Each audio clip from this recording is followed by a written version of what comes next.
Alastair, does it feel like a familiar story where you're in the game until at least the last change and then just the team runs away with it, I guess, in the final term? Yeah, well, just overwhelmed us in the end. Probably with Big X going out, the suspension, many would have thought we're going to find it hard to hold. Grundy's a form ruckman in the competition at the minute, so. And then we lost Big CJ in the first 10 minutes of the game with a calf injury. So that just meant we're overwhelmed by his dominance over the course of the game. I think the hit-outs were something like 80-10 or something. So, which meant that we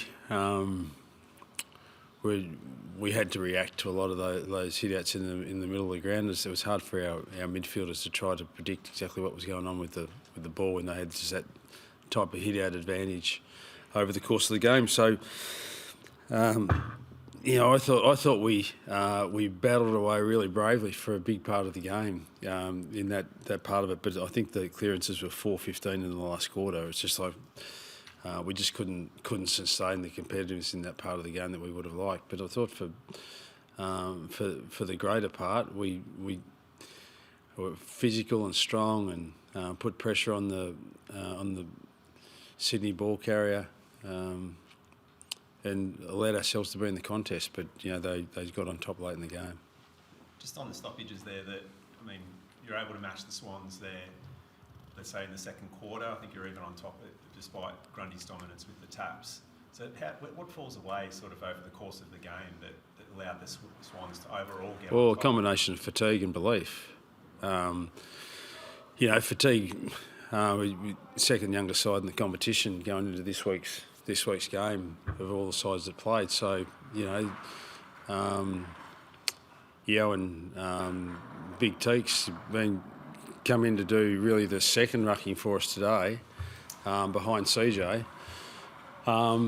He hasn't even been rucking at reserve grade level, Teakle, and so he's cramping just before 3/4 time. So that just makes it tough. We're really. I thought Teakle battled really manfully over the course of the game. He had support from Darling.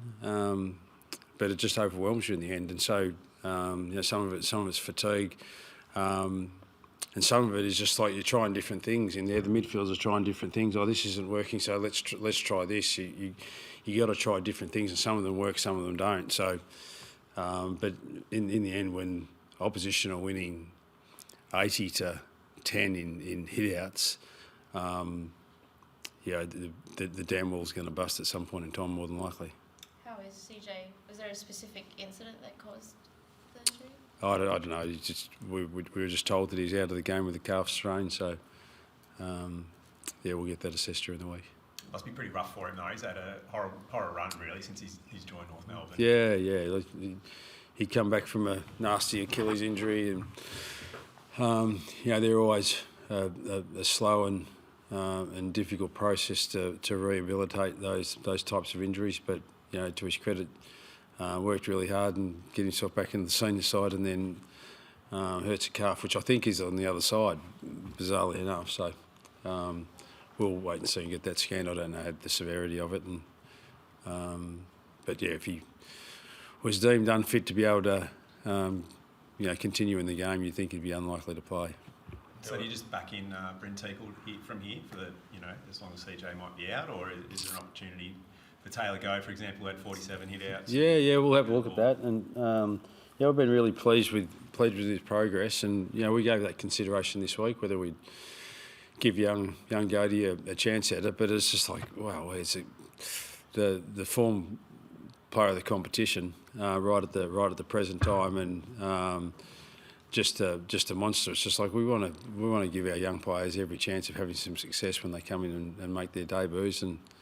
But who knows what happens next week? We've got Geelong next week, different opponent, different set of circumstances because now we've lost CJ as well. So we're going to need to go to someone to play that sort of role for us, and we'll assess that during the week. there was some really nice moments of short handball chains that created space up the ground that maybe when you got forward to that forward 50, one too many handballs or one errant kick just let it down. How much is it the balance of really encouraging your guys to attack that way, but also just maybe slow it down and find those smarter choices inside? Yeah, well, I think it's a good assessment.